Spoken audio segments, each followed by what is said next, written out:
Welcome back to the 10th anniversary season of Why Blank Lost. I'm David Bloomberg, and I always warn players to be wary of snakes. Oop, there it is. Survivor. But those have been metaphorical until now. Now, those of you on video will notice that the woman sitting next to me is not my regular co-host, Jessica Lewis. An unexpected situation came up that may or may not have involved a snake bite. I can't say.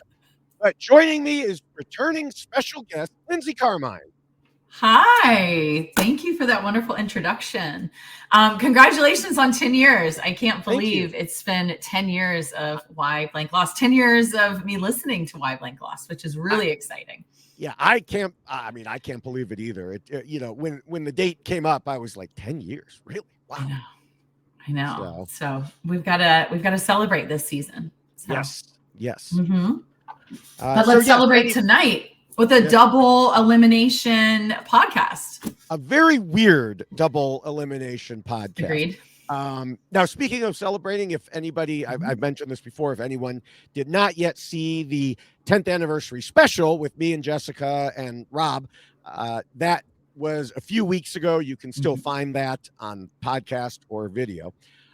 But getting back to this week, I have to say, I really did not think Jake would be medevaced. I thought it was such an obvious red herring when I saw the preview last week. I didn't even bring it up in predictions. I ignored it in predictions. And really, now I feel a little bad that I made fun of him last week for all of his Shoe Bandit stuff. Although just a little bad because, he ends up okay. And I still stand by saying the Shoe Bandit stuff was dumb. So we may talk more about that later. I would love to. I would actually love to talk about the Shoe Bandit. But yeah, I had a feeling they were going to medevac him. I don't think they would have made as big of a deal. But, when I was watching the episode, can we talk about the bite right now? Is that okay? Sure. Okay. I didn't think it was serious enough. But the second they said a dry bite, I was like, put him back in the game. And I'm curious to know, and I'm not sure if you heard it in his exit interview, how much of a decision how much he got to help make a decision as to whether he could be pulled out or not. Zero. Okay. Zero. And yeah, I think the main problem, which we heard from Jeff's podcast and then further interviews from Dalton and Mike of Jeff, the main problem was they couldn't be sure. They didn't know. It was probably a dry bite at that point, right? That they knew. But what if it was injected a little bit and it would take longer to work its way through his muscles? And plus, as Jeff pointed out, and as the doctor pointed out, he'd been out there for over 5 days of no food, bad sleep, little water. It's almost like you shouldn't make a disaster tribe every on Survivor. And so those things all contributed to his state. Plus, on top of that, they pumped him full of fluids. That was one thing they were doing. And Jeff pointed out, that's not really fair. If he was in good enough condition to go, it would have been because they pumped him full of fluids that none of the other players had. Right. I mean, I think everybody can agree that a lot of those players, if they had got to choose whether he could come back into the game or not, they're not going to necessarily look at that as an advantage. They just want him to be able to play. And I'm a registered nurse. I've been a nurse for almost 2 decades now. The logical side, it makes total sense to pull him from the game. But when you think about how long people wait to get on the show and then go through casting and even having to deal with the emotional turmoil of leaving your wife and not knowing if she's going to be able to deliver safely, you make a lot of sacrifices, and for him to have to go out like that, it sucks. So of course, a lot of the alumni, we just kept shaking our heads because we're like, I can't believe he allowed them to pull him out. I can't believe he didn't fight harder. And looking back, I feel really bad because I know what the right decision would have been. And I actually got to listen to Omer's know-it-alls. And I just found his insight and the input that he gave us. I think it helps everybody understand. From what I understand about why they had to take him to Australia was because they didn't have any anti-venom in Fiji, and they didn't know how to handle a bite like that. Right. And so I'm curious, if they had anti-venom and if they had known how to handle a bite like that, would the outcome have been different? But there's nothing we can do about it now. I mean, I suspect not. I suspect just his overall condition. And I have a bit of a personal story here. It doesn't involve a snake bite, but I didn't necessarily plan on discussing it. I often don't discuss personal stories here, but when one thing that they talked about was Jake's mindset. He had been told he was bitten by like one of the most venomous snakes out there, and so he kept saying, I my baby's about to be born. I've got to live. And so I often joke about Big Brother 22 having sent me to the hospital, because at the end of Big Brother 22, I ended up in the hospital for 10 days. Now, the condition that got me there was initially misdiagnosed by the doctor who was speaking to me. And he said to me, and I don't remember the name of the blood cancer that he mentioned. I don't know if you know blood cancer types off the top of your head, but like leukemia?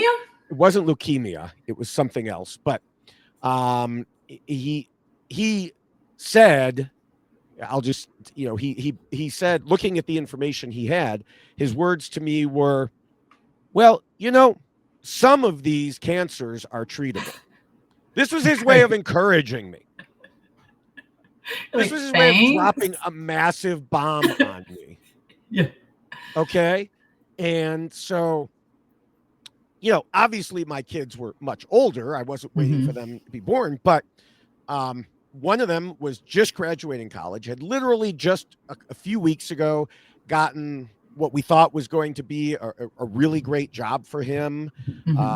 We were making plans on where we were going to move in retirement, and all of that just immediately came crashing down when he said this.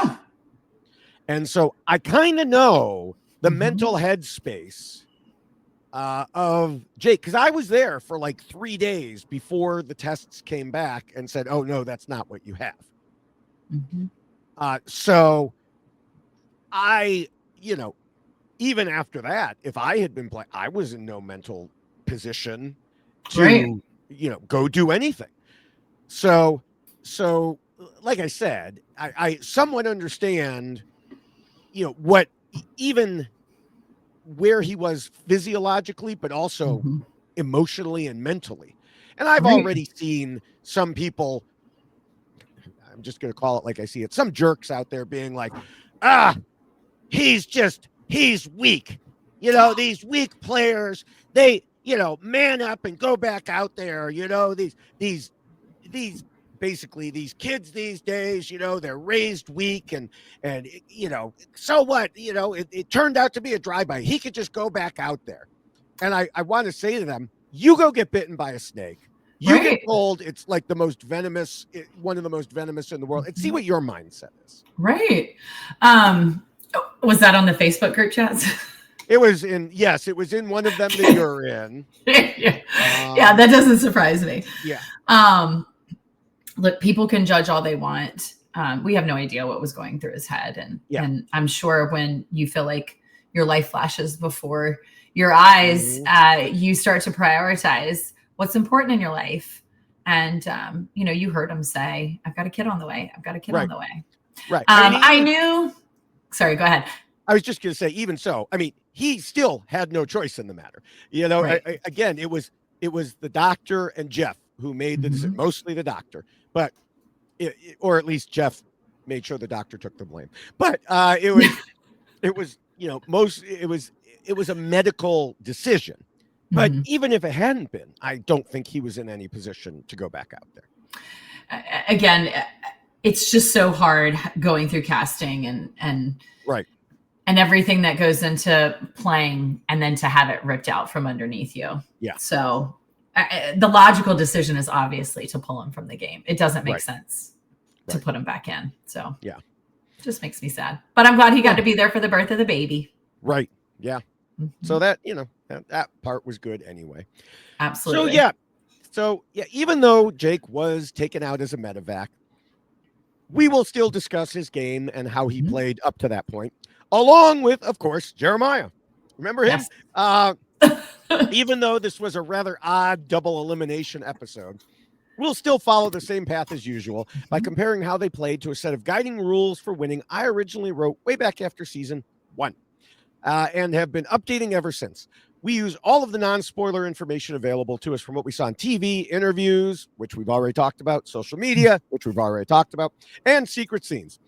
The newest published version of the rules can be found by going to robhasawebsite.com/yxlostfeed and clicking on the link bubble for the Survivor rules.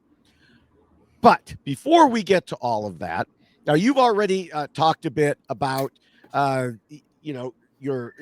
your thoughts on what happened. But I know you were in New York for the live show on Wednesday, and just wanted to catch up with you. How have you been doing since we saw you last season? I've been doing great. I found out that I have a gluten intolerance, so I've been managing that all summer, and I spent a lot of time at sleepaway camp. Working at the health center there, and I think you should have just left it that you spent a lot of time at sleepaway camp and let people think that you go to camp still. I do. It's super fun. So I just got back from a 20-person family vacation at the beach last week, and we're celebrating my son's birthday next week. So we got a lot going on. How are you doing? I'm doing well. It's I mentioned my son, who I at that time I thought had gotten a great job. It turned out to be a not so great job, so he switched to a much better job. But visited him, and that's why I wasn't able to be in New York. And so we missed you. It was a good time. So we had a great turnout. Every 2 seconds you hear somebody saying hi, and it's just another alumni. So just wonderful turnout. The fans were absolutely incredible. And it's just nice to be able to talk to people that love the game as much as I do. Yeah. All right. Well, before we do move on to Jeremiah and Jake in terms of the rules, we have some other in-game things to discuss. And so there were some things we've already talked about, the snake bite and that aspect of things. But moving on to some other things that happened in the episode, we saw not one, but 2 people finding beware advantages. And both were during group idol hunts. But they handled them very differently. MC found hers and hid it in her underwear because she realized she wasn't wearing pants. Now, this brings up something I think we discussed in our special 10th anniversary podcast, if I remember correctly, if I'm remembering when things came up, which is that one part of my Rule 7 talks about picking out clothes you can use to hide stuff in. And yes, I know that technically production picks out your clothes, but if you send them all stuff that you could use to hide things in, they got to pick something or else they're buying you new clothes. Agreed. So MC was at least lucky she had a loose hanging shirt she could use to cover where she hid the advantage. But more importantly than all that, she only told her closest ally, Steven.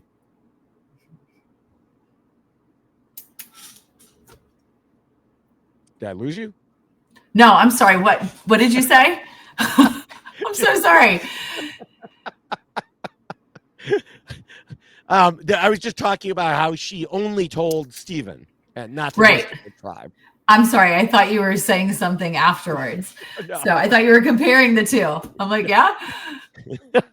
I will. But okay. I want to know if you had anything to add for.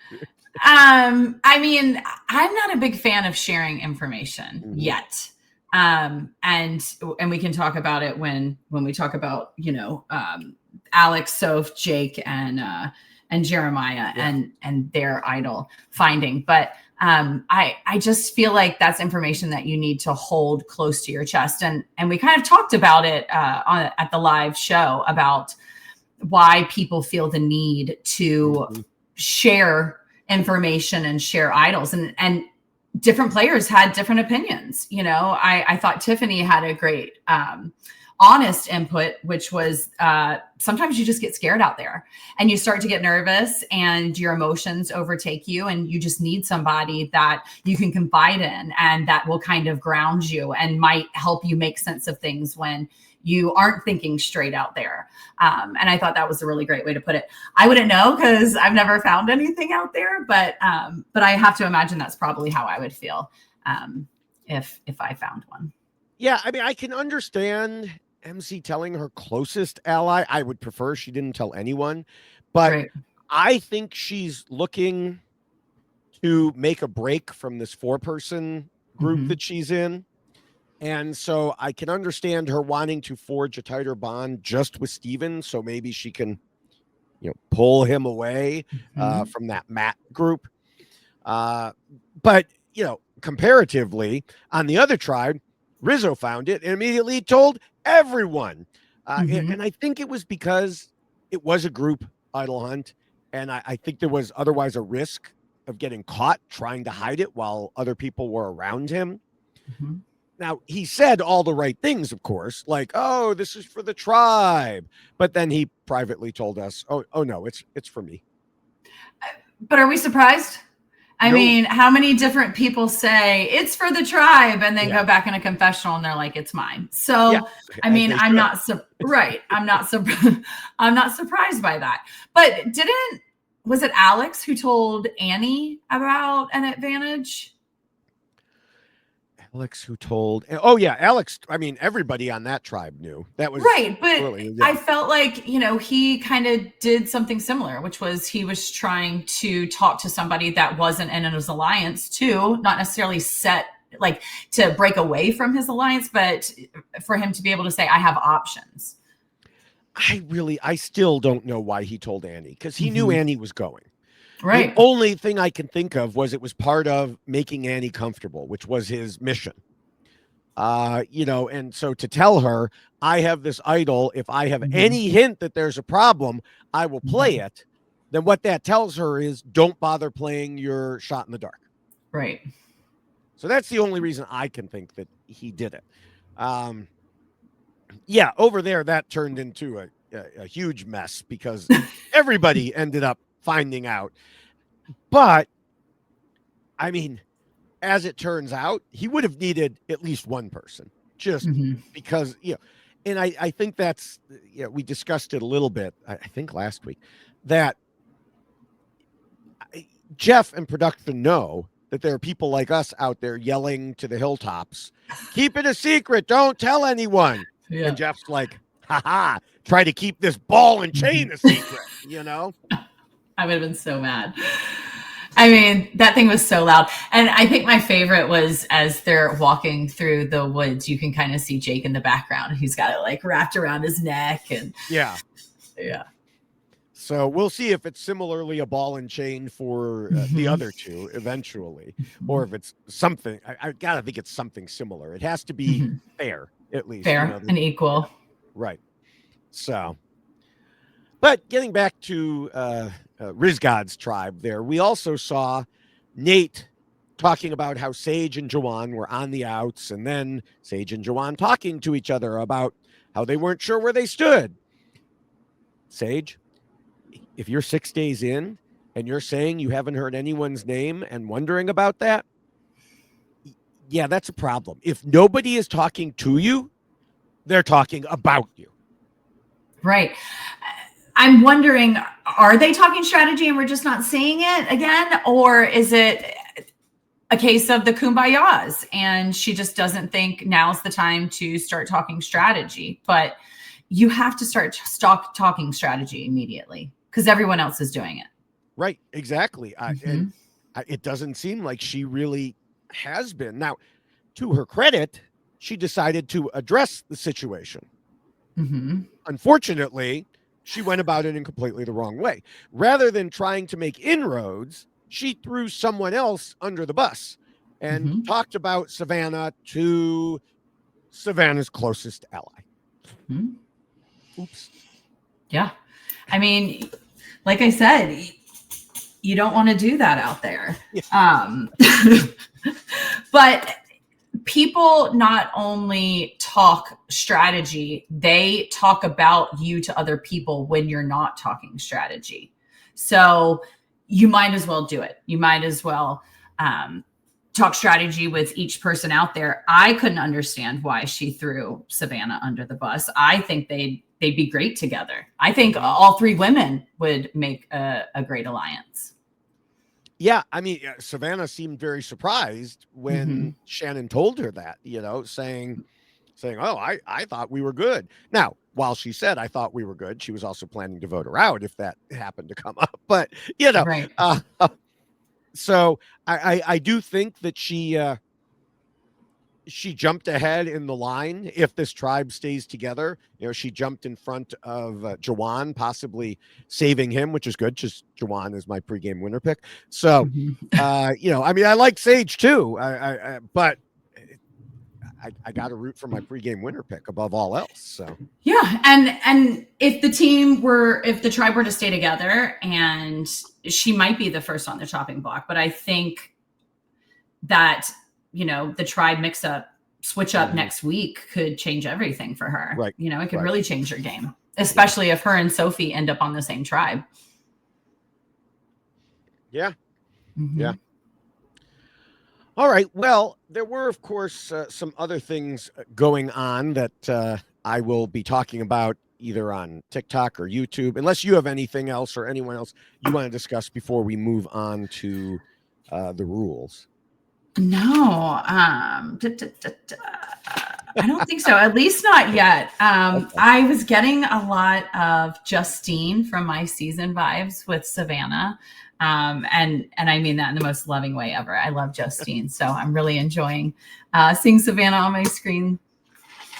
But yeah, the rest we'll talk about when we go over the rules. Yes. So before we quite get to that, I do want to mention the rules that we are about to discuss come in a shorter and much more colorful version in poster form. You can go to robhasawebsite.com/yxlostfeed, scroll down to the poster, click on it, and order it. In addition to the poster, you can also get that design in t-shirt form, so you can always have them on you, literally and figuratively. And then you can also get the checklist version of the rules as a t-shirt if you'd like. So again, that's robhasawebsite.com/yxlostfeed. We need like a 10-year anniversary Why Blank Lost merch. I thought about that. Just saying. But I don't know. I'll have to talk to the merch people there too, to see if that is a thing. But I think they try to keep the store fairly compact. So there used to be a time at their old store where, I was going to say last time I went, there seemed to be a lot of stuff, but if you just did like an all black mug and put like the RHAP logo on one side and Why Blank Lost 10 years, I don't know, just saying. Okay. I like the idea personally. So I do too. All right, let's get to the rules. Yes. Well, Jake was taken out by a snake.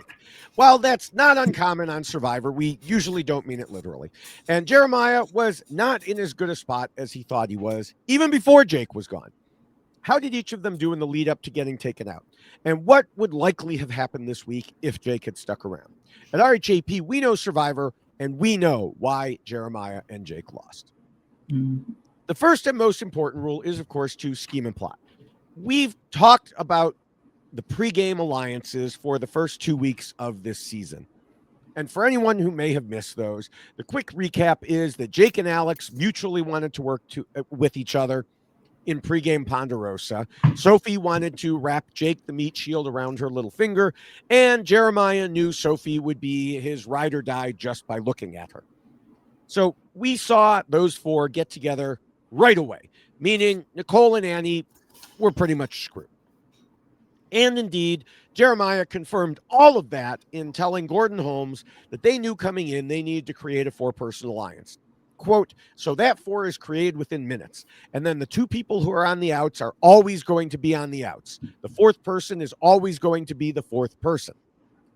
Now, what Jeremiah didn't say, and frankly, I still don't think he realizes, is he was the fourth person, which is, why Jessica and I both predicted he would be voted out this week. Though, of course, the actual situation was a little bit different. Yeah, I mean, I think he would have definitely been voted out regardless of what had happened, because we definitely know that Jake said over and over and over again that Alex was his bro, and that it was his number one. He was his number one with, I think a couple of times he said, they're both my number one. But yes. Yeah. And Jeremiah should have known this, because he commented on the show about how he was the last among the alliance to know about Alex's idol. And frankly, he probably didn't know this, but he never would have known if he hadn't happened to stumble on them in the jungle. And yet he still told Mike Bloom, I know Sophie is a player and she can use her words really well. And because I knew that she had Jake wrapped around her finger, part of me strongly thinks that she would have been able to convince Jake to vote Alex out. I'm sorry, Jeremiah. That is a really bad read. I had a whole list of things that I was going to go through to note these are reasons why it was a bad read. But then Jake did his interview with Rob and flat out said they always knew Jeremiah was going. So right. I don't even need to, try and infer it using all this other. He said it outright. They always planned on Jeremiah being the number 4. So even if Jake had not been bitten by a snake, Jeremiah was getting voted out next. He just had a complete misread of that situation. Yeah. Now, when he said that he thought that he would have been able to convince Sophie to, he would have been able to, Sophie would have been able to convince Jake to vote out Alex. Was he saying like further down the line, or he was saying if the 4 of them had gone to tribal that night? He was saying the 4 of them that night. Yeah. No. Yeah. Alex wasn't going anywhere. No. But that was perhaps not the worst misread that Jeremiah had, because a big one was his use of astrology as a tactic. As my friend Rachel Darwin said on Blue Sky, I do think his whole astrology thing was a big part of his loss, deciding to engage with Alex based on pseudoscience instead of reality. And she's exactly right. We saw him decide how to deal with Alex before Tribal Council according to what his sign was. And based on what Alex said in that conversation, Jeremiah had clearly mentioned it before, which meant Alex knew Jeremiah believed he couldn't make a decision. Now, I don't know if Alex used that information to help keep Jeremiah in the dark or play him in other ways.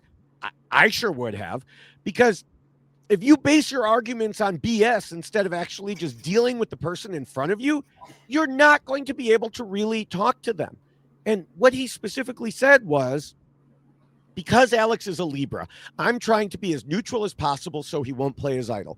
I know that works best with Libras. Not a lot of pressure, not a lot of confrontation. But that was not the way to handle this situation at all. When Alex talked about the possibility that Sophie might not be loyal, Jeremiah needed to jump on that, push that idea, saying, well, she might not be loyal, but of course I would. But his belief in the astrology stopped him from doing that, or from what we saw, making really much of any argument in his own favor. And I know it was edited, but he specifically told us his plan was to avoid saying anything that basically had the potential to help him. Yeah. Do I know, sorry. No, you're fine. I just want to say this before, people jump in and say, well, it wouldn't have mattered anyway. Yeah, it might not have, but because we already discussed how he was the 4th in that alliance. But he also told Dalton Ross that he felt they had a strong friendship while not being really aligned strategically. And in fact, never talking strategy one-on-one with Alex prior to that. I don't know how he could be aware of that and still decide to just let it be and not really push. It could not have hurt to, try a little. No, I hear you on that.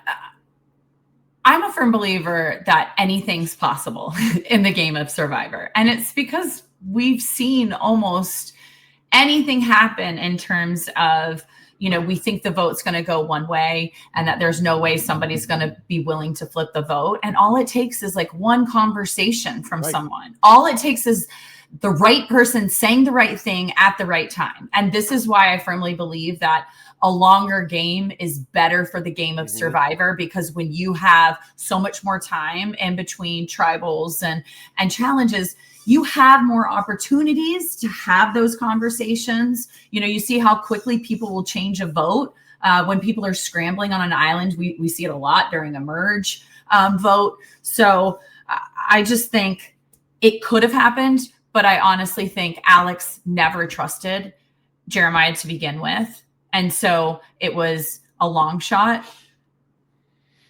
I think Sophie knew that Alex was going to take her because she knew that he trusted her more because Jake trusted her more too. Right.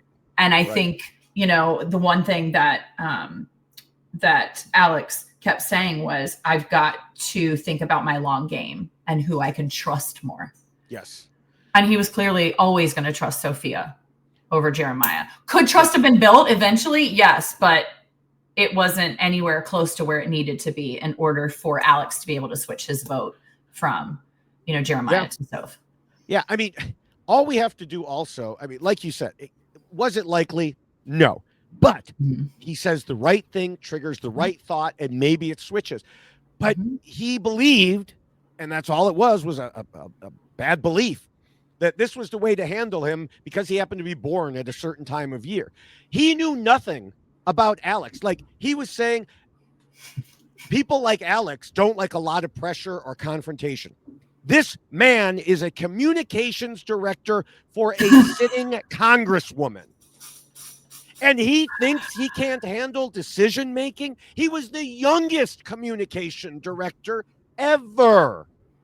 And he thinks he can't handle confrontation or making decisions or pressure. I'm sorry, but he's not the one out there actually making the laws, but he is controlling what gets said by this congresswoman. I know, but we're all so delusional out there, and I am a big fan of this cast. But you listen to like delusional Andy in real life too. It sounds like he believed it based on. Okay, sorry, but look, I don't believe in astrology. It's just not my thing. I think my response is similar to Sophie's, which is like, I don't believe it, but like I'll listen to you talk about it. I'm not gonna like walk away, but I'm not also gonna engage and ask questions. But okay, so we're judging people based on like their astrology sign. I could argue that it's equally annoying when people are like, I know women like her, or I know moms, or I know teens. Oh, it absolutely is. So we can kind of say the same things pretty ridiculous. I think Jake even said it I think one of his like intro statements was like, I know how to talk to women or whatever. And I'm like, all women? All women? Oh yeah. Any generalization like that. Yeah. Absolutely. So I kind of chalked it up to that instead of like, it's this like whimsical nonsense thing. I don't know. I think it's just as ridiculous as thinking that, you can talk to all women or, how to manage all teenagers or all toddlers. I don't know. Yeah. I mean, I get annoyed when people say, millennials. Lawyers. Well, no, lawyers, they're right. But hey. You're not a lawyer. No, but Andy can hear you. But I mean, I worked with lawyers for a long time. I feel for over 30 years. So I feel like I could say that. But when people are like, kids these days, these millennials, these, they don't want to work. They don't want to do this. They don't want to do that. And it's like, I have two kids who absolutely disprove everything you're saying right now. So just be quiet about that.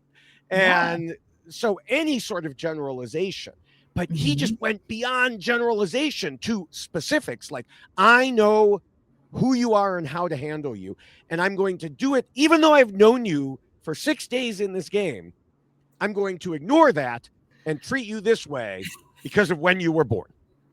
And so, I mean, as it turned out, Jeremiah said, or he told Rob in his interview, he didn't think there was anything he could have done to change the outcome. And now we just talked about, we don't know that. He's likely right about that, but we don't know that. But even if this was the case at this point, he should have tried something sooner. And you said this earlier, it should have been a longer process of getting to know him.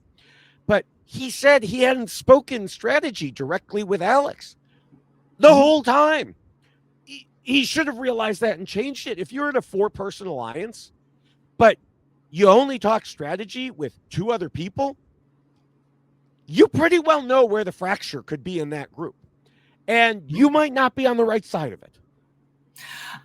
The only time I want to be able to defend not talking as much strategy as you should be is like, if there are people that are talking a ton of strategy and you're only talking a little bit of strategy, you don't realize how much more strategy is taking place. You think that's the most amount of strategy that's happening, right? So there's that surface level, not realizing everything that's going on below. And I'm just wondering if he thought everybody was just in such a good place that they didn't have to talk about strategy. Did he mention anything about it in exit interviews? Did he say, I probably should have talked to, Alex more, or I should have tried harder to drive a wedge between Sophie, Alex, and Jake? He didn't say it. He said he only talked strategy to Sophie and Jake. Well, if you're talking strategy with 2 of the 3 members, you should be talking with the other member too. Even if it's just confirming, even if it's just a little bit. Yeah, I agree. Like, he said he talked none. And then to believe, like we said earlier, that Jake would cut Alex instead of him. I mean, they had him bamboozled if that was the situation. Now, yeah, I think we can move to Jake now. Yeah. Speaking of him, because he was in a much better spot than Jeremiah, at least for now. He had, as we mentioned, 2 number 1s, Sophie and Alex. Sophie felt like she and Jake were so tight they were controlling the tribe, and indeed, Annie said in her interviews last week that she saw the 2 of them talking to each other secretly in the middle of the night. Meanwhile, Nicole said in interviews that she thought she'd built a relationship with Jake, but of course that wasn't the case. Alex made an interesting point in Tribal Council that Jake was the one with all the relationships, the multiple connections. He was the linchpin of that alliance.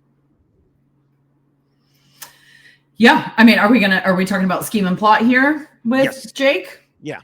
Okay.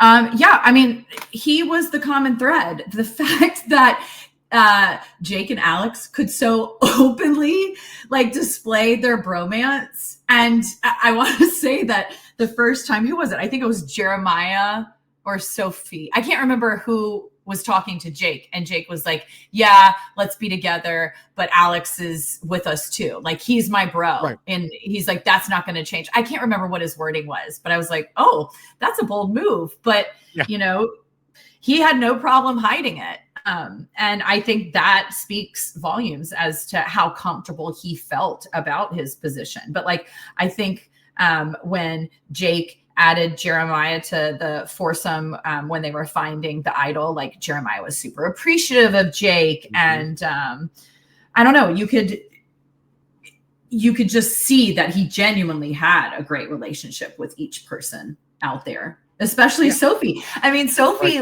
came out and said, I'm jealous. You're making me it's the Italian woman in me, but I want you looking at me and nobody else. And for Jake to have so much power in the game that early to where he is making another player want to vote a different player out, it's a pretty powerful position, in my opinion. Yeah, it is. And I mean, I think a lot of it was he was easily the most recognizable in the pregame. Everyone saw him, everyone wanted him on their tribe. And so when he was on this tribe, it was oh, right, bonus, we get him and we want to keep him. And then he turned out not to just be a piece of meat, but to also, seemingly be a nice enough guy and someone who could scheme and plot. Mm-hmm. Now, speaking to the bromance aspect of things, this kind of will take us, it'll act as the bridge between Rule 1 and 2, because Jake said in his interviews that his true ride or die was Sophie. And he made a public bromance with Alex on purpose to distract from himself and Sophie. Now, when he talked to Rob, he still put them as very close to even. Like, Rob pinned him down and said, if you had to go, what percentage? And he said, 51% Sophie, 49% Alex. But that could have changed as they went forward in the game. But I agree. That was at least his claim in his interviews, that he had this interesting plan, which then takes us to the second rule, which of course says not to scheme and plot too much and to keep your scheming secret. Because even if you seem to have an obvious duo, that could still present the problems of having an obvious duo. Mm-hmm. And at the same time, he said he wanted to go to the final three with Alex and Sophie. And as we mentioned, considered them to be his two number ones. So how much of a smokescreen was it really? Like, he's saying this in his interviews.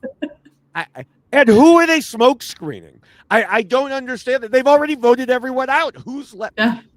Maybe he smoked. Well, no, I can't even say he smoke screened Jeremiah, because Jeremiah worked in reverse by thinking he'd vote out Alex. So I don't know what the point of the smoke screen was. No, I mean, was he talking long game, or was he saying that was just the way that he was playing the first 6 days? He could have been talking about, when Annie and Nicole were there as well. Oh, he was, but right. I mean, they still had a 4. Who cares what Annie and Nicole think? Yeah. I mean, it really doesn't matter if they think he's with Alex or Sophie. Well, it would, because let's say somebody gets chosen to go on a journey and they start sharing information. It's going to suck when, Annie goes out and says, hey, Sophie and Jake are a pair.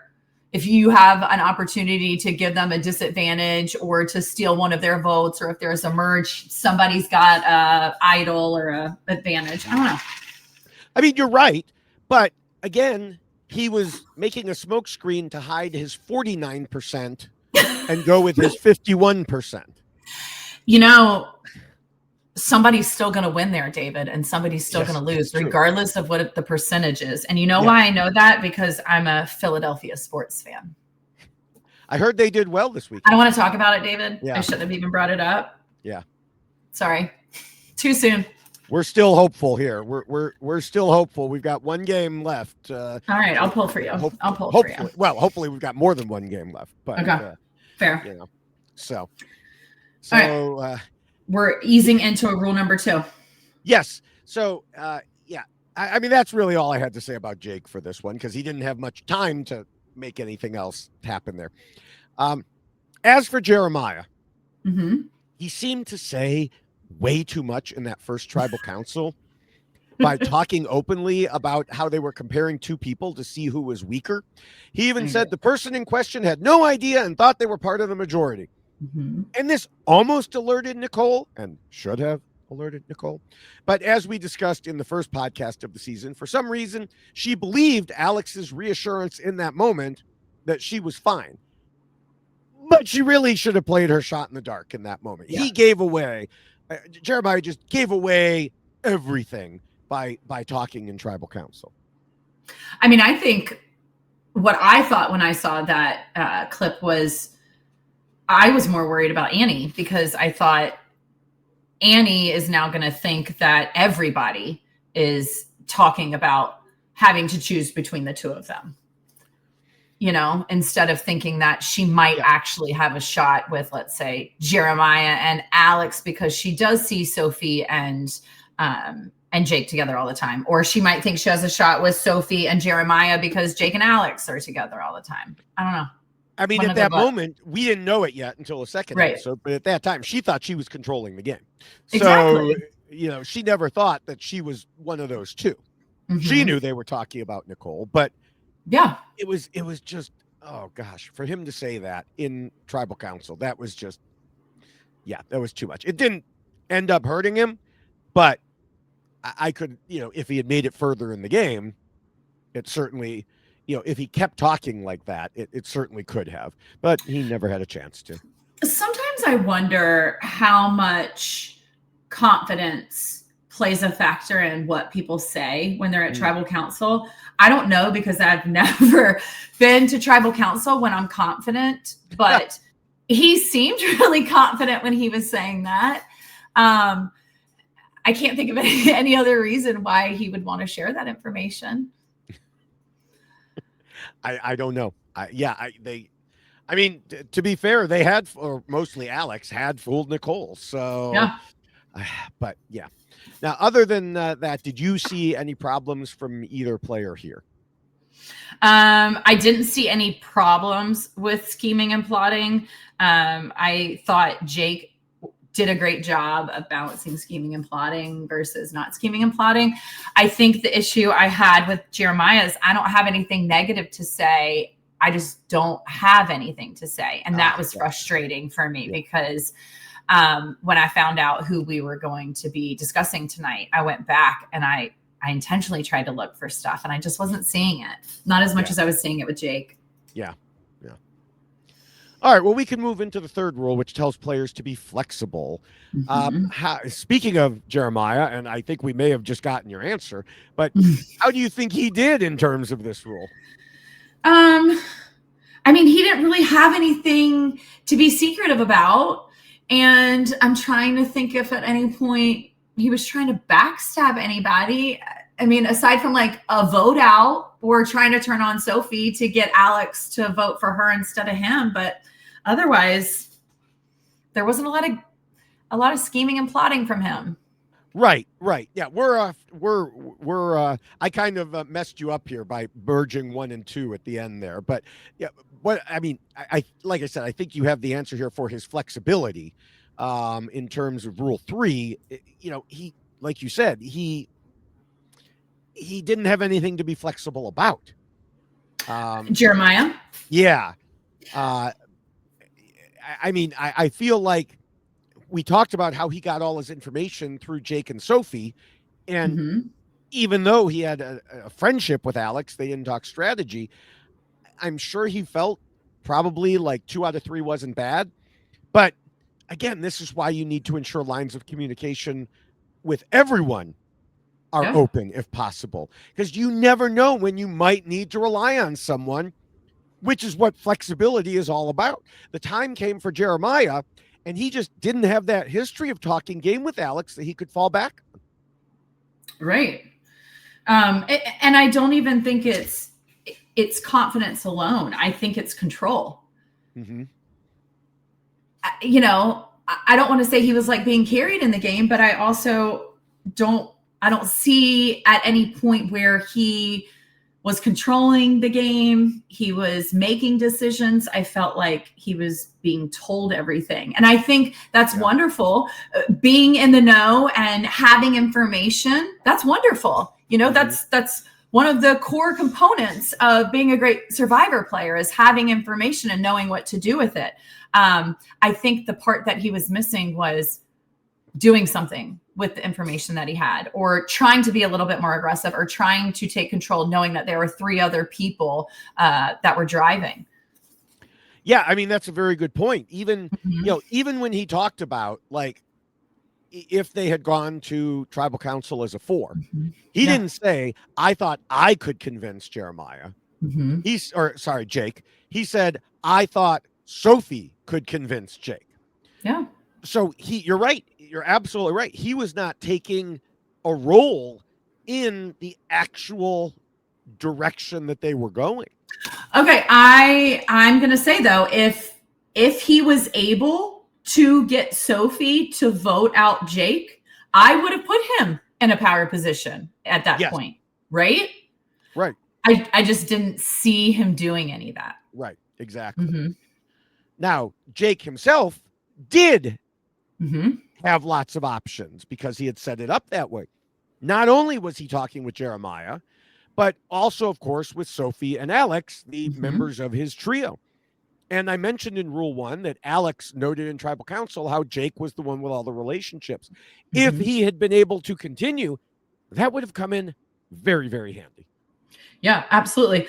I was fascinated by Jake's ability to manage all these relationships so well. I think at one point he said something to Annie like, okay, but I'm not going to backstab Soph. And then I think Jake told Jeremy, Alex is my number one. Most of the time when people say that, we're on the other side of the TV being like, what are you doing? Why are you saying that? Why are you giving them that information? They're going to turn on you. Nobody had a problem with how wide open Jake was about who his alliance members were, who his top alliance members were. And he still had people wanting to play with him and bringing him information. I mean, I'm not sure if I can talk about it now, but I was so impressed with how Alex, most of the time when somebody is with somebody else, when they find an advantage or an idol, they're coming back at a confessional and they're like, oh, I'm so mad. I didn't want them to be there. Alex is like, I'm so glad Jake was there. He's my ride or die. He was so excited to have him there, which I just think it speaks volumes for the game he was playing. Yeah, absolutely. Of course, we'll never know how it would have gone, once he got there. But yeah. I think he would have made it pretty far, to be honest with you. Yeah. I mean, it's very hard to say. And that's part of the problem. We don't have a choose your own adventure book option here of,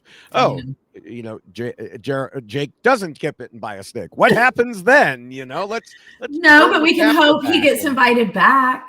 Yes. So he'll have to, find new allies at that point. That's right. Now, the fourth rule tells players not to let their emotions control them. Yeah. What did you think of Jeremiah here? I think you're going to appreciate my notes here. It says astrology, Taurus, Luck's life, because he just kept talking about, let's see, where did I have it? Business class, 5-star, maxing out my hotel, all of that. And I was worried that might be a factor, but no, I just didn't get to see enough gameplay from him to be able to determine whether his emotions were controlling his decisions. Yeah, I have to think that they didn't, because he seemed to be on, friendly terms with everyone. And, Nicole had even done him a favor and gotten mud out of his eyes by spitting him. But, he still stuck with his alliance and voted her out. And then the same with the second vote and Annie. And, as I mentioned earlier, he knew, quote, the two people who are on the outs are always going to be on the outs. And that was pretty much that, he was just, they were voting according to the alliance. Now, we talked about that he didn't necessarily have control over that alliance, but right now, in those first two votes, he didn't need control. But that's the problem, is you have to plan for the future, and he did not. No, again, but I think that goes back to, again, there's just not enough time for these players to be able to think like that. And is that fun too? Like, absolutely. You're having to think quicker or more on your feet. You can't, you're eating less. So therefore, you're not thinking as straight that early in the game. But I just don't think he had enough time to establish the relationships that he needed with the people that were on the outs to feel comfortable taking a risk like that. Yeah. Especially when you've got the three people that are dominating the game that early, wanting to include you. I wouldn't have blamed them that early in the game. Right.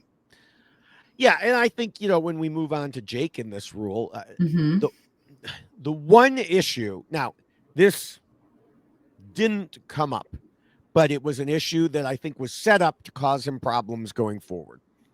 I think he had a misread on the idea that he could use the emotions of the impending birth of his son and turn that in his own favor, because he had only told Sophie and Alex about it so far.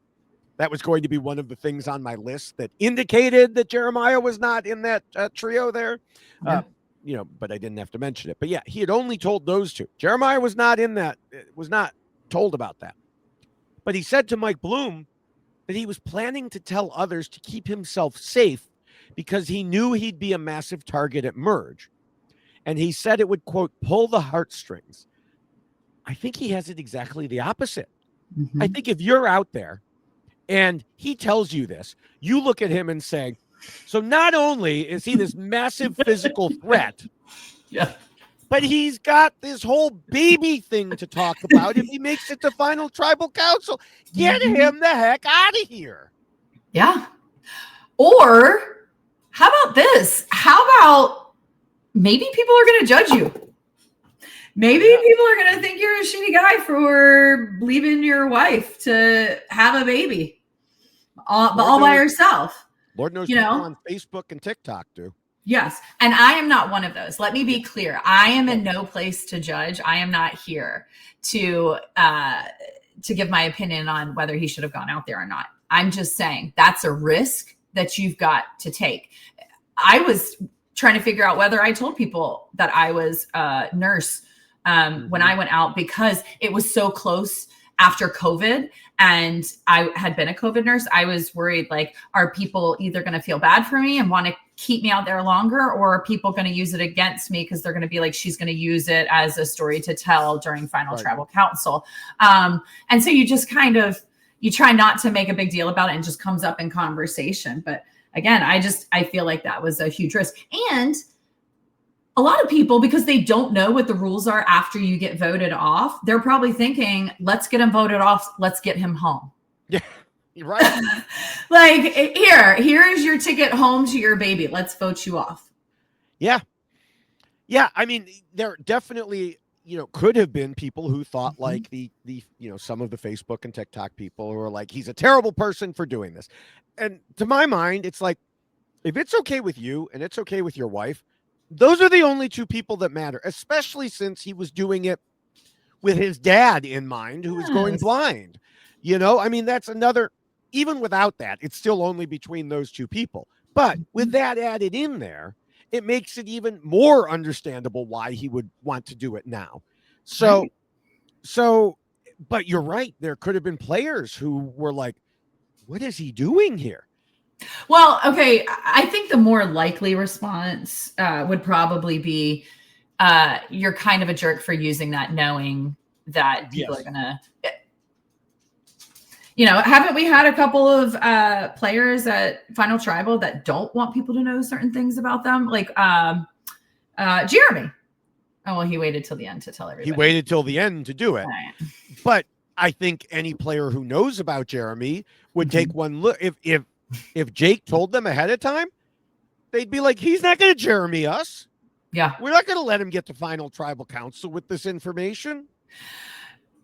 But look, I don't think he'd even need to do that to get people to vote him out before final tribal council. Right. I think Jake is one of the most likable people on the cast in terms of seeing the way that he interacts with his tribe mates. So I think people would have just taken him out for that reason alone. Well, plus the challenge threat, reasons. I mean, as it got down to the end, I think it would. Is it okay? I mean, I don't feel like big players are winning the game. No, because people vote them out. Like, I don't know. I mean, it depends. Did these players see the I don't think they did see the end of 48 when they went out there.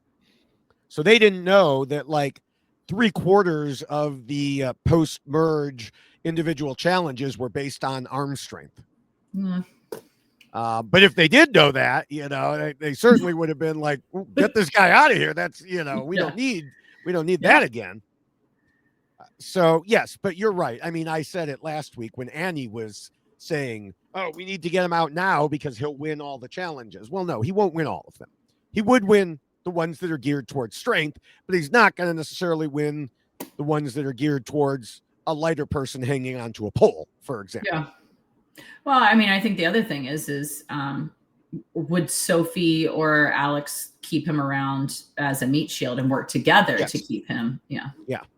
Yeah, I think they absolutely would have. So, but that only works if you can gather more allies, which we'll never know if that would have happened. So, well, I mean, let's be honest. I think Alex, Soph, and Jake are all great alliance members. I would want to play. I'd want to play with them. Right. Yeah.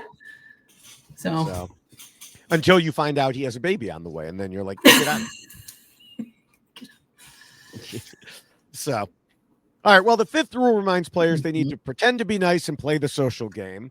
And you have already talked about how, Jake had a great social game going. Now, last week, Rob and Jessica and I discussed Jake the Shoe Bandit and agreed that it was silly, not even a good prank. And as it turned out, Jake saw a clip of our discussion I posted on TikTok and YouTube and indicated in a comment that, he wasn't too happy with what we said. But, hey, I'm always going to call him as I see him.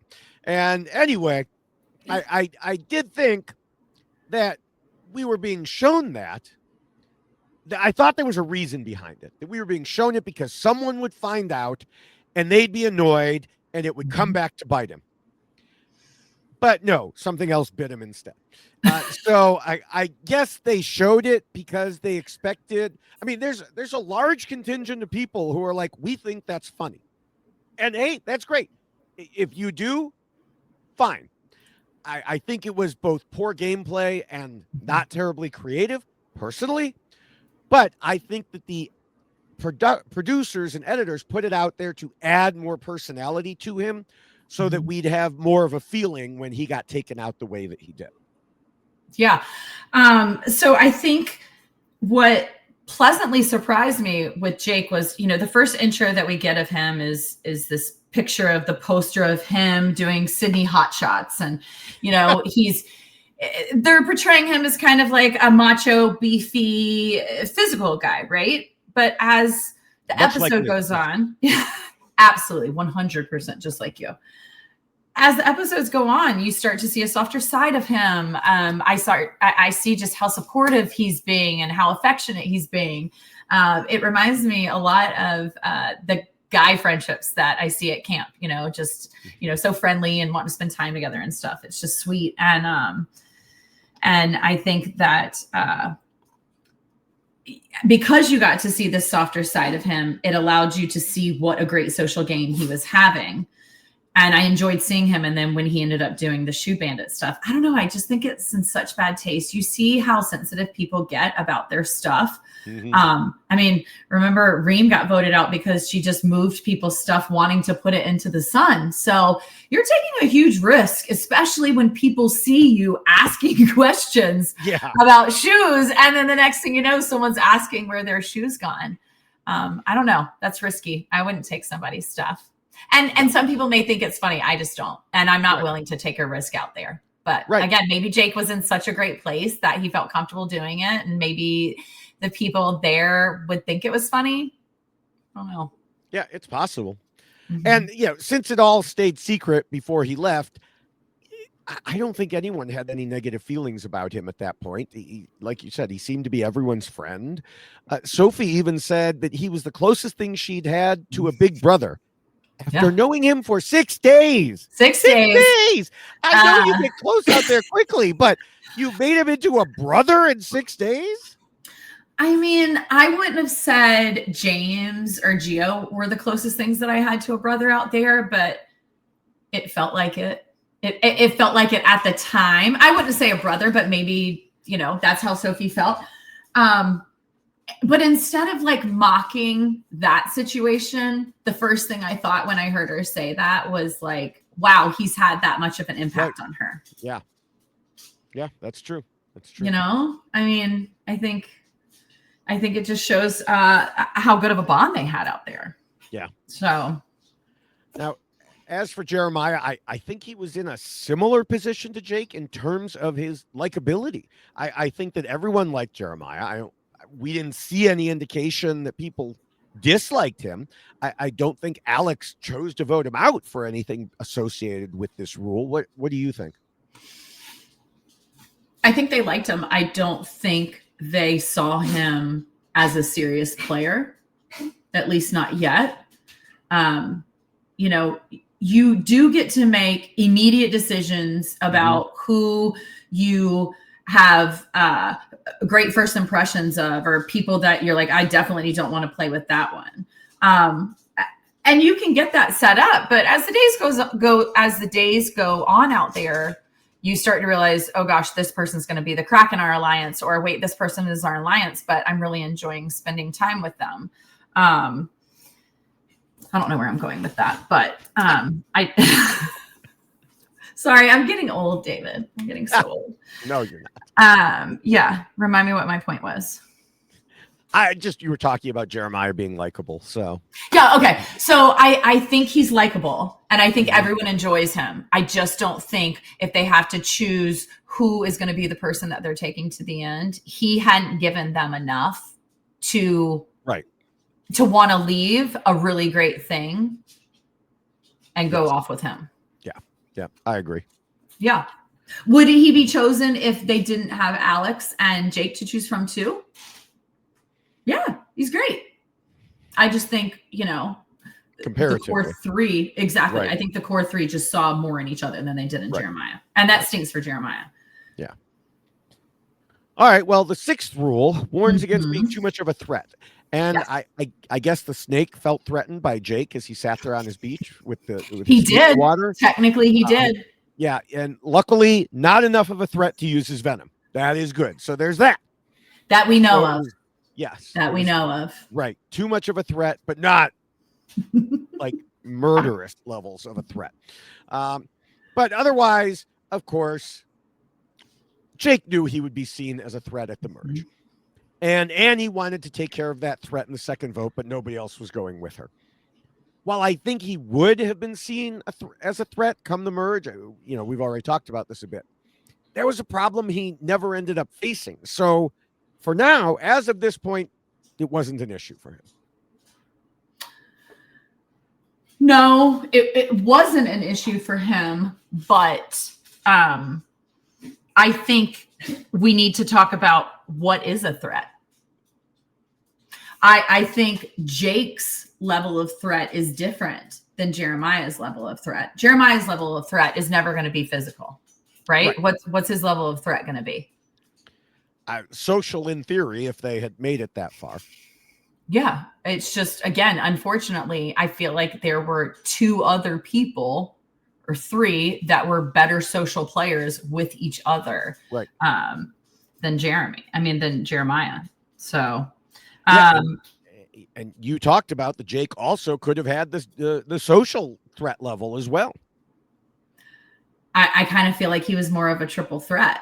Yeah. And I also paid attention to where the players were put during the Marooning Challenge. Jake started out strong doing the physical part of it. You see him immediately starting out, going to get the boxes, running back. Then you see Jeremiah. He's swimming out to get the puzzle pieces. He's coming back. He's clearly struggling. That's hard for him. Right away, I know Jake's going to be a physical threat. Yeah. Jeremiah is not going to be a physical threat. So, and then as long as Jake has 2 people that are fighting to be his number 1, he's always going to be a social threat. And then with strategy, as far as I'm concerned, he was one of the biggest strategic threats in the game, because he had,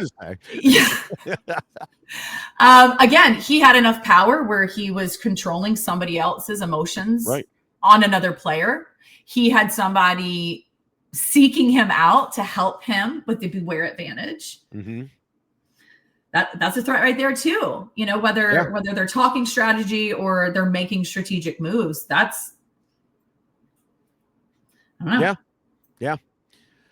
So when it comes to Jeremiah's threat level, you talked about it some.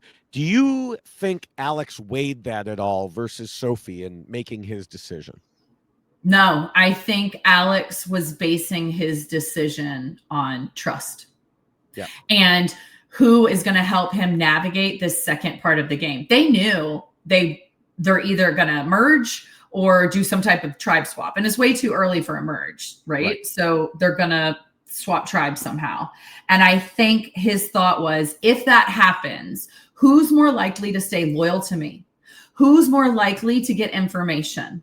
Who is going to integrate themselves should we get split up into a different tribe, and will not only be able to get information from those people, but find out who the movers and shakers are. So when they all come together, one of them isn't giving too much information and the other person isn't. I think he's thinking it's going to be more of like an equal trade.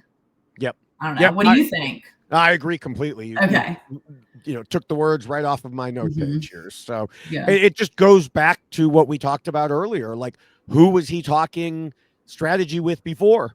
It was Sophie. It wasn't Jeremiah. So there was no reason to think that Jeremiah would be a better person to go forward with him in the game.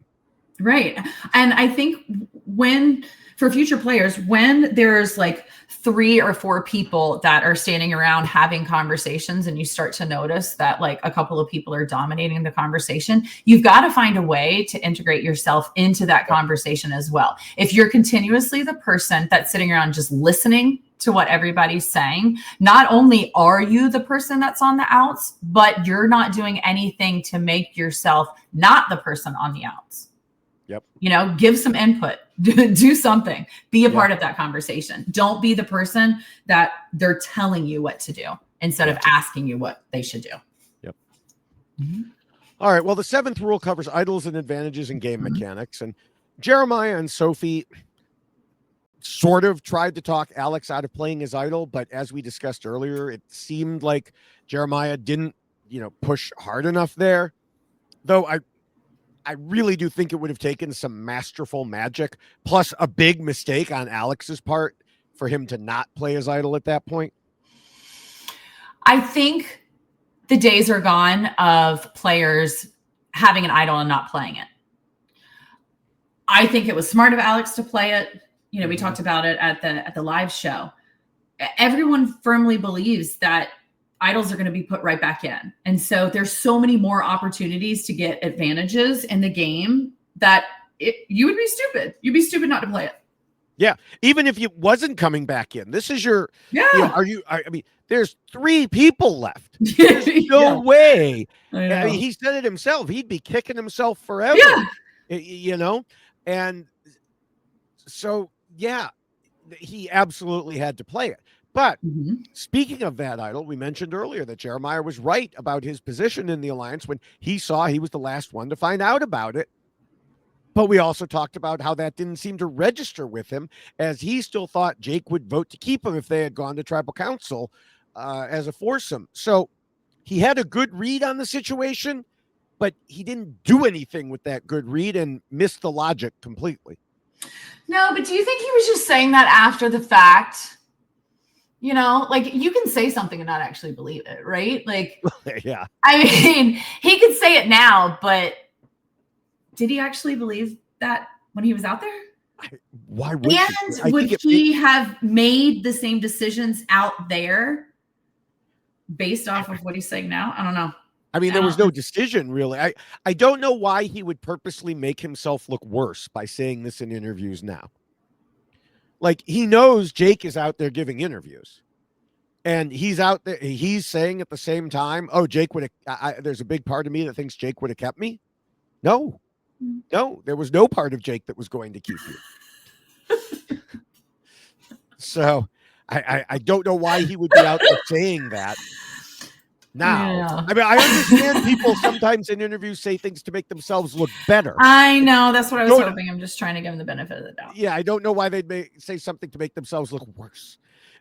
So I think he truly believed it. And he's having a little bit of a reality check by seeing these interviews in parallel. I don't think it was a reality check. I think his psychic might have told him. Oh, Would that be his psychic who told him he was going to come in 7th place? Because he should really get his money back for that one. Wow, David. So, are we going to go see an astrologer next time we hang out? Oh, yeah, definitely. Can we please? Can we please? No. Please? No. Come on. Yes. No, I'm not giving one of those. We'll talk about it later. I'm not. We'll talk about it later. I'm not David. giving a scammer more money. We'll talk about it. Okay. Okay. All right. So are we going to still talk about idols, rules, and advantages? Well, yes, because we should address his logic for not using the shot in the dark. And I do somewhat understand it in this case. Oh, what did he say? Well, he didn't use it. He didn't speak to his. Did he speak to his logic? He might have. I don't remember. But if he used it and it missed, then he was guaranteed to go. If Sophie voted for Alex, then either Alex votes for him and he's gone, even if Alex doesn't play his idol, because Jeremiah would be the only available person to go at that point. It would be a tie. And it could have happened more directly if, of course, Sophie voted for Jeremiah and Alex did as well. But by not using it, there was a chance, a slim chance, but a chance he and Sophie could have voted out Alex if Alex didn't use his idol. I mean, the question is, was there more than a 1 in 6 chance that this would happen? This is where we start making up numbers. And we've on various podcasts, we've talked about this when people, when Nicole was saying, well, it changed from a 50-50 to a 30-70. Where are you getting these numbers from? So it's, clearly Alex must have done a decent enough job convincing Jeremiah he was just a poor, indecisive Libra who might or might not do it, and such that Jeremiah felt his vote was more important than the 1 in 6 chance of being safe.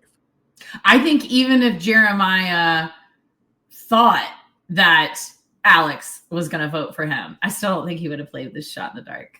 I don't know. Yeah. If Alex votes for him and then he and Sophie both vote for Alex and Alex does not use his idol, then he's good. But that is a lot of ifs. There's a lot. I know, but I just think he was willing to roll the dice on the Alex situation. That's all he had. Or not roll the die. Fair. Not roll the shot in the dark die. I like that. Would work better if they actually did use it as a die instead of just plopping it into something and drawing a scroll. But I kept my shot in the dark die. Oh, it's so beautiful. They're going to come after you for that. I know. Jeff is going to hunt you down.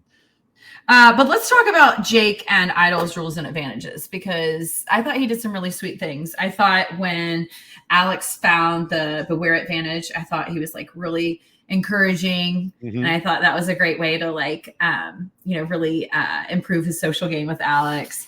I thought it was sweet when Alex was like, I'm really glad to have Jake. It bonded us. We're partners in this. And then, Jeremiah stumbles upon the idol hunt. And immediately they cut to him basically saying that he doesn't trust his alliance. Except then he did. It's one thing to be in a 4 and not knowing that you're the 4th. It's one thing to be in a 4, for me. I didn't realize that James and Carla were as close as they were. Right. I didn't realize that Carla and Cass were talking a little bit.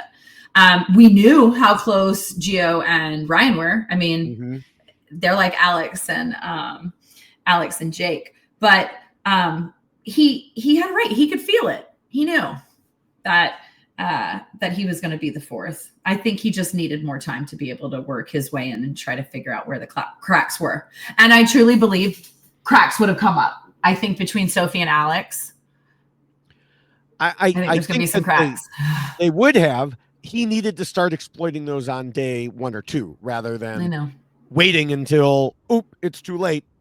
But you get nervous when you are kind of on the outs. I think there's 2 different types of people. I think there are people that are aggressive and are willing to do literally anything. And then I think there are people that are like, I'm scared to be too aggressive because if it's not received well, then that just tells people this person's making me uncomfortable. Let me get them out. Yeah. I mean, you certainly have to be careful about it, but even even just talking, like we said earlier, talking some strategy I with know. Alex could have helped. Yeah. So did he say why he didn't? He didn't specify, not that I recall in his interviews anyway. I think it was more just he was fine with Sophie and Jake, and so he didn't. Well, actually, he did say a little bit. He said that they were similar people, that both of them interacted with others in a similar way, that they would share some information, and then when you responded back, they would just, Alex would just nod and agree with you. And that was also the way Jeremiah said he was playing. Yeah. But I don't think having a similar style is a reason to not want to engage with someone.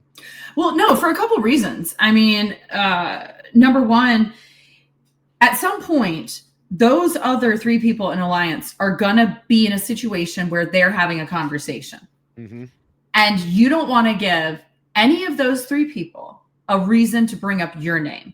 What you want is for them to walk away from that conversation and want to come find you, right? But number 2, you want to have a connection with all 3 people, because especially in a faster game, there aren't always opportunities for information to go from one person to the next person to the next person before you either have to get on a boat, go to tribal council, whatever it is. So if you do not have open lines of communication with people, you're not going to be able to like skip a step when time is a factor. Sometimes, again, people get taken away on confessional for half a morning. And if that is your contact, that's what happened with me. Cassidy was my main point of contact. And so when she went missing and I needed her to go talk to Carla for me, I could handle James, but I needed her help. That's when I realized I hadn't done a good enough job in all 3 social situations. So when I went up to Carla and I asked her to talk, she was like, no, I don't want to talk. Oh, okay. You can't make somebody talk to you. Right. And so that's why I think it's important, tie them to a chair, hit them with seaweed till they talk. They're up against the bamboo with like palm fronds wrapped around them. Yeah. It's not a bad idea. Yeah. So talk. You will talk. I do that to my kids and my husband. So okay. All the time. Yeah. Okay. Maybe more information than we needed there. Just kidding. Not in a weird way. All right. So yeah, that's my take on idols, rules, and advantages. Okay. Well, then we can go to Appendix A, which discusses players keeping their end goals in mind when voting. And we talk about voting out the weak, then the strong, then the weak, then the strong.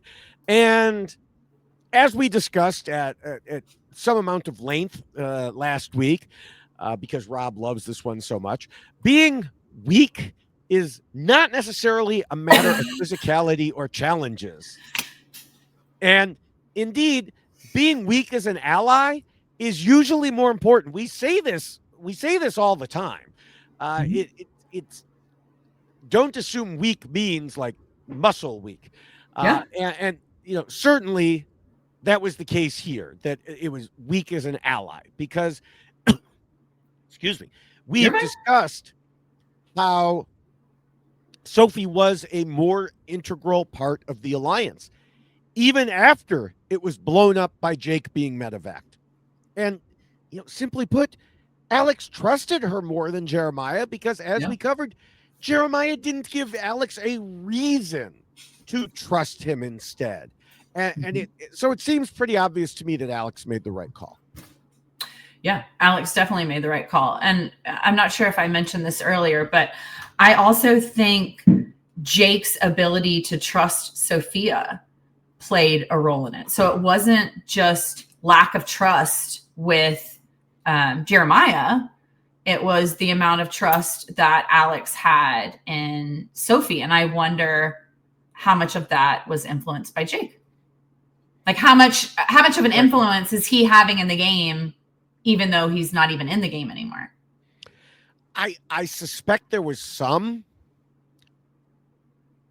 but I think it was more that, and maybe this was part influence, maybe not. I think there was more that just Alex and Sophie actually talked to each other about strategy Whereas, oh, definitely. But you can't tell me if didn't. Jake had stayed in the game that eventually, I mean, we already see Sophie Right. talking negatively about Alex only because he's Jake's number one. Right. At any point, Alex is going to turn on Soph if Jake had stuck around.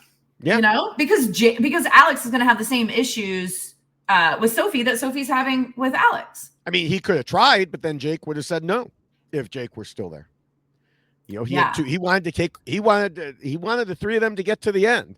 And I know at the live show, this was referenced, you know, the situation for Big Brother watchers. Mm-hmm. You had Vince, who had his number one with Lauren and his number one with Morgan. Mm-hmm. And his ideal scenario was to get all three of them to the end. The problem was Morgan and Lauren didn't want to work with each other, didn't like each other, were jealous of the time he spent with each of the other people. And, you know, so there became a time when he did have to make a choice, and that might have happened with Jake. Right. And what people are going to want to do at the end, you know, let's say the three of them get to the end. That would have been great. But I'm going to play out another scenario, which is more likely, and that's Alex most likely would want to take credit for getting rid of Jake's number one, mm-hmm. or Soph is going to want to get credit for getting out Jake's number one. Yeah. I mean, it really depends, especially if they're playing the same game, right? How are they going to differentiate themselves from each other at Final Tribal? I mean, the other thing that could have easily happened was Jake wins a challenge. The other players take a shot at one of Jake's lieutenants, as we often see. Okay, we can't get Jake right now, but we can get Alex or Sophie. So let's take Or what I've even seen recently, I can't give you an example because, again, I'm 45 and my brain is mush. But how often, I won't even say it happened last season, people are wanting to go after their biggest target's ally instead of their target. And I'm like, what are you doing? Like, you can get your target right now. And they're like, no, we're going to go after their ally. We're going to cut them off at the knees. Yeah. Yeah. I mean, that's been going on for a long time too. And it's just, I think more obvious now, but usually, it usually only happens when they want to bring that out. They think they can bring that ally in, which goes back to the Jake versus Sophie situation. If it had been one of them, like, I want them to myself, so I'm going to take out the other. Or we see a three get broken up during a double tribal. Right. Exactly. So the what could have beens. Yes. Mm-hmm. Now, I do also want to mention that Alex, we said this already, but he definitely made the right decision in terms of playing his idol. And I know he was a bit annoyed that it turned out he didn't need, quote unquote, to play it. They always say that. He still needed to play it. He needed to play it. No, he 100% needed to play it. Right. All right. So with all of that, it is about time to wrap up. What are your final thoughts on Jake and Jeremiah? My final thoughts on Jake and Jeremiah. I felt like after my rewatch, I was really sad to see Jake go. I felt like he had so much more game left.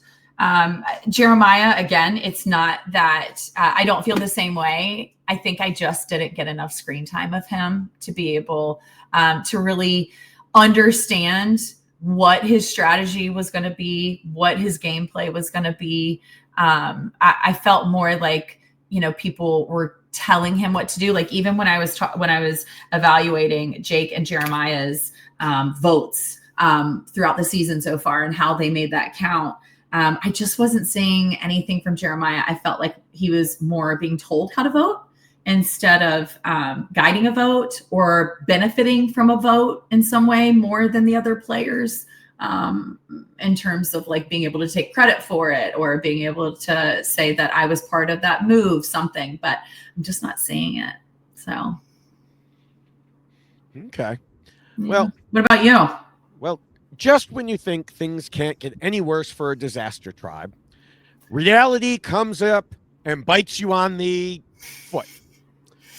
And then Jeff didn't even cancel tribal council while giving Kayleigh another challenge ending in their worst nightmare, the puzzle. Jake was playing a pretty good game before he got taken out. While I obviously disagreed with his shoe bandit antics and worried it would come back to haunt him, we'll never know if it would have, and we talked about that. For now, he was very secure in his tribe. I suspect the future would have held some significant impediments for him once they made it to the merge, especially if he had chosen to talk about his upcoming birth of his son the way he was planning. I mean, maybe we'll find out how he navigates the post-merge in a future season, but for now, Mother Nature had the final say. I was, as we mentioned, glad to see he at least made it home in time for the birth of his son. Jeremiah was going home this episode no matter what. Kayleigh was going to lose that challenge anyway, and despite his beliefs that Sophie could talk Jake into blindsiding Alex with an idol in his pocket, all of the evidence points against that. Jeremiah relied heavily on Jake and Sophie, even within the Alliance of Four. While, of course, you need to be able to count on your allies, you also have to take important matters into your own hands. You can't just have one member of your alliance who you don't speak to about your alliance. I know Jeremiah didn't see this situation coming, but if it hadn't been this, it would have been the others blindsiding him anyway. It was simply too late at this point to try to get Alex to trust him over Sophie going forward, especially since he wouldn't even push the issue due to his astrological beliefs. Despite what Jeremiah believed, it was not written in the stars for him to move forward here. He should have put himself into a position similar to Jake's, communicating with everyone in the group. Instead, he relied too heavily on other people and found himself in a situation we see all too often on Survivor, needing help from a player who had no good reason to trust him. Much like that sea snake apparently didn't trust the big guy with his feet in the water. And that is why Jeremiah and Jake lost.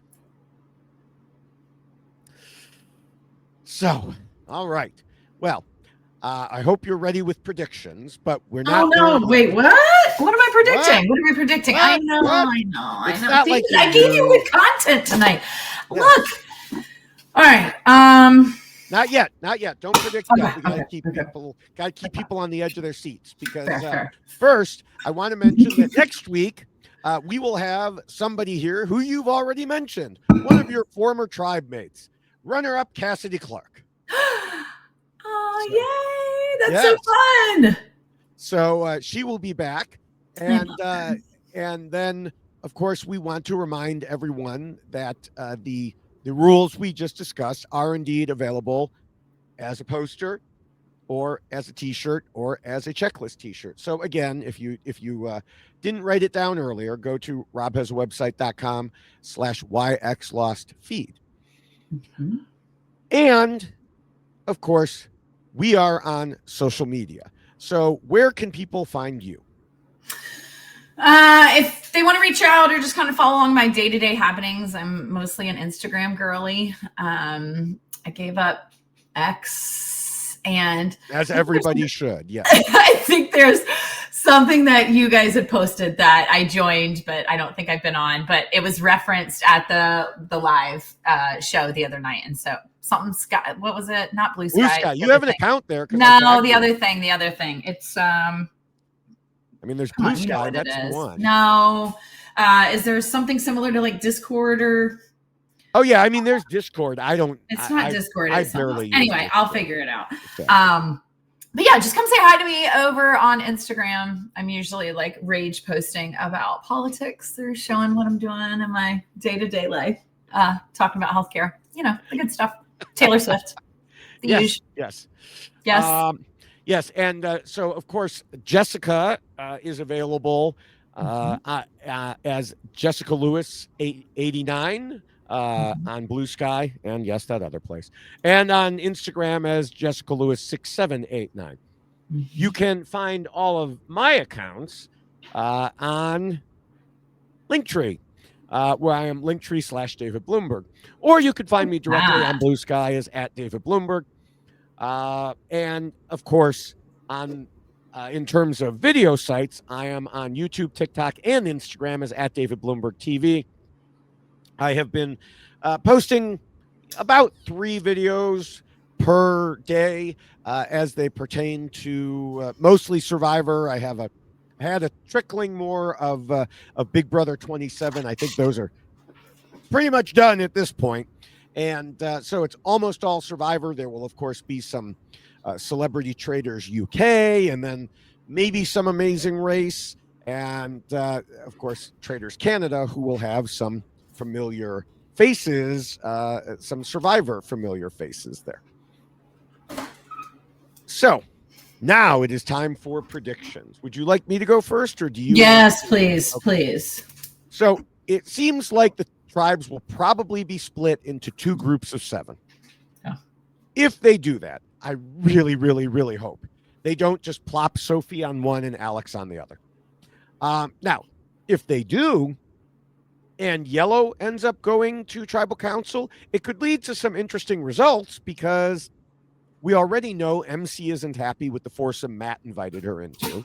And she might be able to grab Sophie with an E, Steven, and the new player, either Sophie without an E or Alex, to turn on Matt.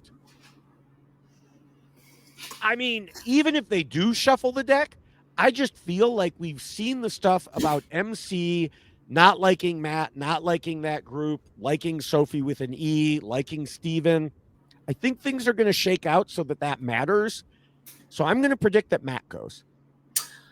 What if, though, they split up Alex and Sophie, give them both an idol, because that's the only way that it would be fair. Let's say Sophie is on the outs, Matt's on the outs, the 2 of them work together. Sophie gives her idol to Matt to keep Matt safe. And because MC doesn't play her idol, she ends up going home. Because she finds out Matt finds out. Yeah, whatever. You know where I'm going with this. I mean, anything's possible. I see Sophie as being a self-interested player. I don't see her handing Sophie with an I. I don't see her handing off an idol to some guy she's just met. She would if she knows it's either that or they're going after her. Yeah, but she has the idol for this time. So, yeah, but the idol, this is what I hate about them doing that, is that with the second you give that person an idol, they're only safe for one tribal council. And I know that it can go very far for some people, but I don't know. I don't know what they're going to do. Yeah. You think they're going to just split the 2 up and put them on separate tribes? I don't. I think they're going to do a full mix-up. They have to. I just feel like it's so unfair. I think the statistics are there's a 50-50 chance they're on the same tribe. Wait, who did you get statistics from?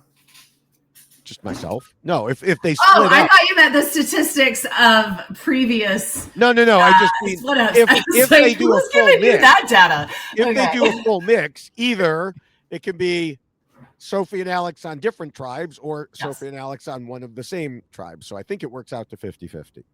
Oh my God, that's so funny. Okay, well those are my predictions. So you're predicting MC. Okay. All right. This will be interesting. I mean, I'm only doing that because I like to disagree with you. Yes. That is true. And we didn't disagree a lot tonight, because I read the comments about what you guys said about me last time arguing with David. And then I had to text him and apologize because I felt so bad about it. And I think I said, don't worry about those. Yeah, you didn't care. Care. So I'm a sensitive Aquarius, David. Oh, okay. I don't know what that means, but I'm gonna go look it up. So Aquarius. No. Oh, David, thank you so much.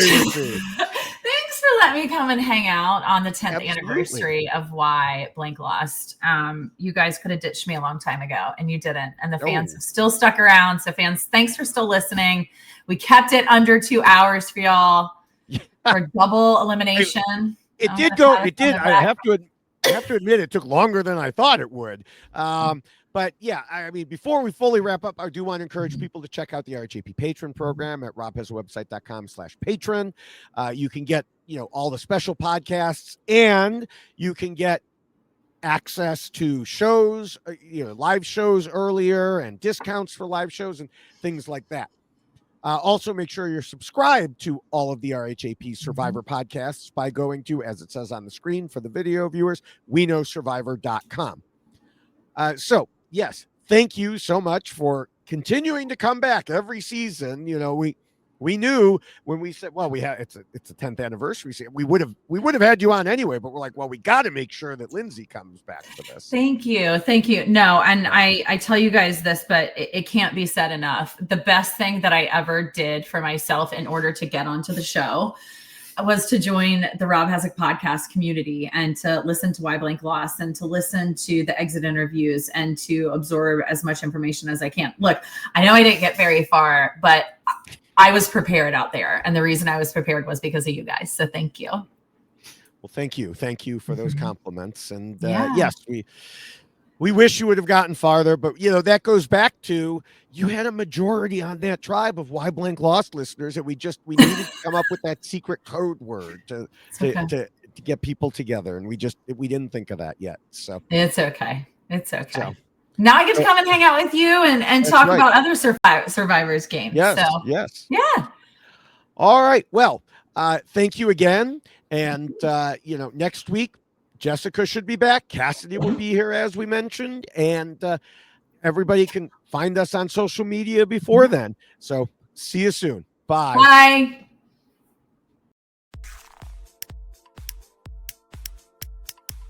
This is RHAP. We know reality TV.